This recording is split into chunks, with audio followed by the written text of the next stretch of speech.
देखो ये जो आप क्वेश्चन देख पा रहे हो ये एक्चुअल में एक खतरनाक क्वेश्चन है, लेकिन आप लोग डरना मत, क्योंकि मैं आपको एक एकदम आसान सा टेक्निक सिखा दूंगा।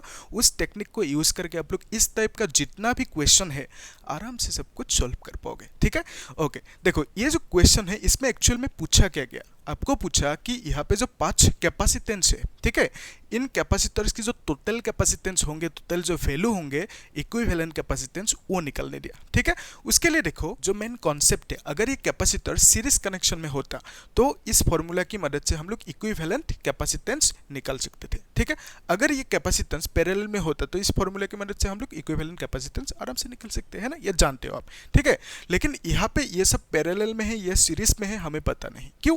क्योंकि देखो आपको शायद लग रहा होगा कि ये दोनों सीरीज में है क्योंकि दोनों एक ही लाइन में है ना, लेकिन बीच में ये वायर आ गया। ठीक है, तो इस वायर की वजह से अगर ये वायर नहीं होता यहाँ पे तो ये दोनों आराम से सीरीज में होता। ठीक है, तो इनके भी बीच में ये वायर है, इनके भी बीच में ये वायर है, तो बिकॉज ऑफ दैट हम लोग नहीं कह सकते कि ये सब कैपेसिटर्स सीरीज कनेक्शन में है। ठीक है, तो एक्चुअल में ये सब कैपेसिटर किस कनेक्शन में है अगर वो पता हो जाए किसी तरह, ठीक है, तो आराम से कैलकुलेट कर सकते हो।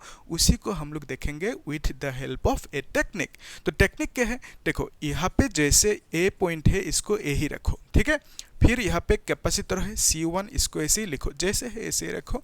यहाँ पे क्या है, एक P पॉइंट है, उसको ऐसे ही रखो। अभी देखो यहाँ पे जो T पॉइंट है, T पॉइंट को भी यहाँ पे लिख लो। ठीक है, ये कौन सी पॉइंट है, T पॉइंट है। ओके, तो उसके बाद यहाँ पे एक कैपेसिटर है ना, और यहाँ पे एक पॉइंट है, इसका नाम है B पॉइंट। ठीक है, इसका नाम है C5।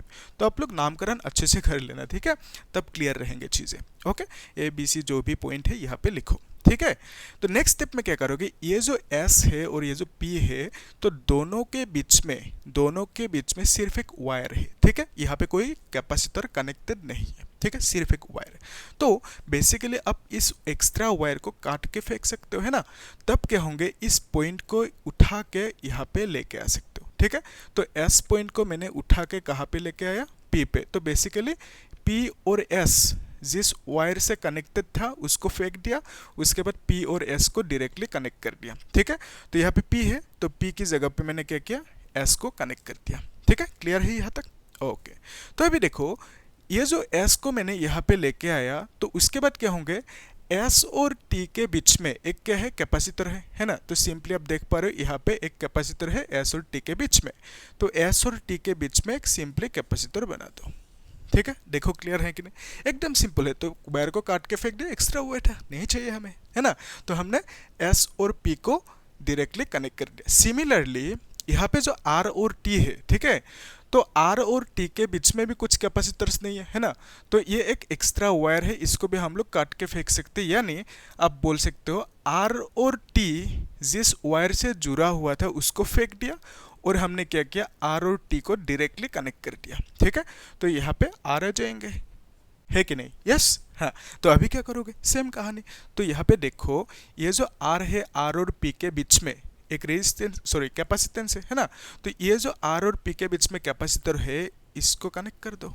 ठीक है, तो यहाँ पे आप देख पा रहे हो R और P के बीच में एक कैपेसिटर है, नाम क्या है उसका, C2। ठीक है, इतना सिंपल है। ठीक है, तो वायर को काट के फेंक देना है। तो नेक्स्ट स्टेप में R और S के बीच में क्या है, एक कैपेसिटर। तो यहाँ पे देखो ये R है और ये है S, तो R और S के बीच में एक कैपेसिटर है, उसकी नाम कौन सी है, नाम है C3। ओके, यहाँ पे जो S और T के बीच में जो था उसका नाम क्या है, C4। ओके, इतना सिंपल। आपको बोला गया कि इक्विवेलेंट कैपेसिटेंस निकालो, और जो कैपेसिटेंस की वैल्यू होंगे हर एक कैपेसिटर की, कितना है, 2 माइक्रोफेराड। ठीक है, तो यहाँ पे देखो ये तीनों तो पैरेलल कनेक्शन में है अभी, है ना, तो इसको हम लोग एक काम करते हैं, ये A है और यहाँ पे ये C1 ना, यहाँ पे ये P पॉइंट है और इसको हमने S भी बोला। ठीक है, तो अभी क्या करेंगे, यहाँ पे R है और ये T पॉइंट दोनों एक ही है, कोइंसाइड कर दिया R और T को। ठीक है, तो यहाँ पे B पॉइंट है और यहाँ पे C5 है। ठीक है, इतना आसान। तो अभी देखो R और P के बीच में ये तीनों है, इन तीनों को हम लोग क्या करेंगे, इन तीनों को ऐड करके एक बना देंगे। ठीक है। तो ये तीनों पैरेलल में है, पैरेलल में होने से हम लोग सिंपली ऐड कर सकते हैं, ठीक है। तो C2 की वैल्यू कितना 2 माइक्रोफेराड, C3 की भी सबकी सेम वैल्यू, ठीक है। तो बेसिकली हम लोग इनको जब ऐड करेंगे तो इनका जो कैपेसिटेंस होंगे वो कितना होंगे 2 + 2 + 2 is 6, ठीक है। तो इन तीनों को मिला के ऐड करके हमने 6 माइक्रोफेराड यहाँ पे लिख दिया, ठीक है। तो अभी ये तीनों किस कनेक्शन में है, किस कनेक्शन में है, सीरीज कनेक्शन में। तो उसके लिए आप क्या करोगे, उसके लिए तीनों को ऐड करोगे, 1/c is equal to 1/c1 plus 1/6 plus 1/c5, ठीक है। तो c5 की वैल्यू भी 2 है, c1 की वैल्यू भी 2 है, अभी तो आप कर लोगे, ठीक है। तो इन सब का एलसीएम लेना है, 6 आएंगे एलसीएम, यहाँ पे आएंगे 3 + 1 + 3, ठीक है। आंसर कितना आएंगे 3 + 3 6, 7/6, ठीक है। तो 1/c इज इक्वल टू इतना, तो c इज इक्वल टू कितना होंगे 6/7 माइक्रोफेराड। तो ये होंगे टोटल कैपेसिटेंस। यस, आया ना समझ में, इजी है। तो इस टेक्निक को फॉलो करना, आराम से हो जाएंगे, ठीक है। तो इस तरह के और एक क्वेश्चन करेंगे हम लोग नेक्स्ट वीडियो में, ठीक है। Thank you.